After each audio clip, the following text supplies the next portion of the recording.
Барсам, қарасам, өлім төшөгүндө экен. Анан кирсем, менден коркуп атасың деди. Жок, коркком жок. Анан сурап калды. Эй молдо деди. Мени Кудай кечиреби? Мен айттым, кечирет. Мен коммунист болсом да кечирет.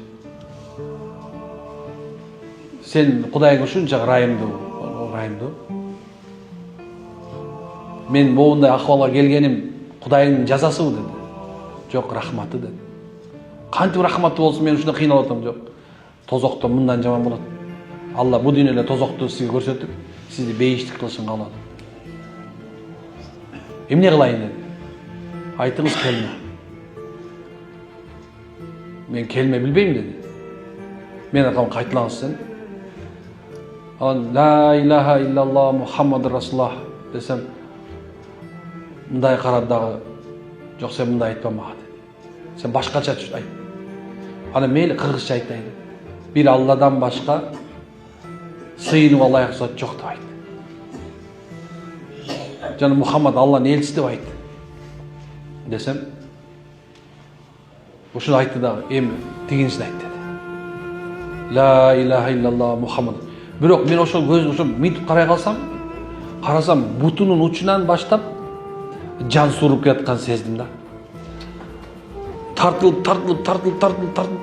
Тартылганда қан тамыр үзүлүп атканын көрдүм. Имам Газали рахимулла айткан, качан жан денеде калып калышты каалайт экен да. Ошол мезгилде ушунчалык катуу кармалат экен дагы, баягыл жерден чыкпаганга аракеттен денеден, коркконунан. Титилип келатканын көрдүм. Карап тураман, келме айтам, койдум, Ясин окуп баштадым. Пайгамбар зат ооругандарыңарга, аны өлүм төшөгүндө жатканга Ясин окугула деген. Аны Ясин окуп баштадым, бир мезгилде баягы капкара болуп аткан бети кадимгидей агарды.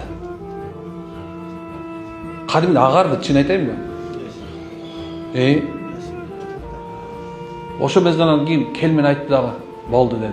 Мен бейишти көрдүм деди. Шап берип калды. Көзү жумулган боюнча, ооз жабылган боюнча кетти.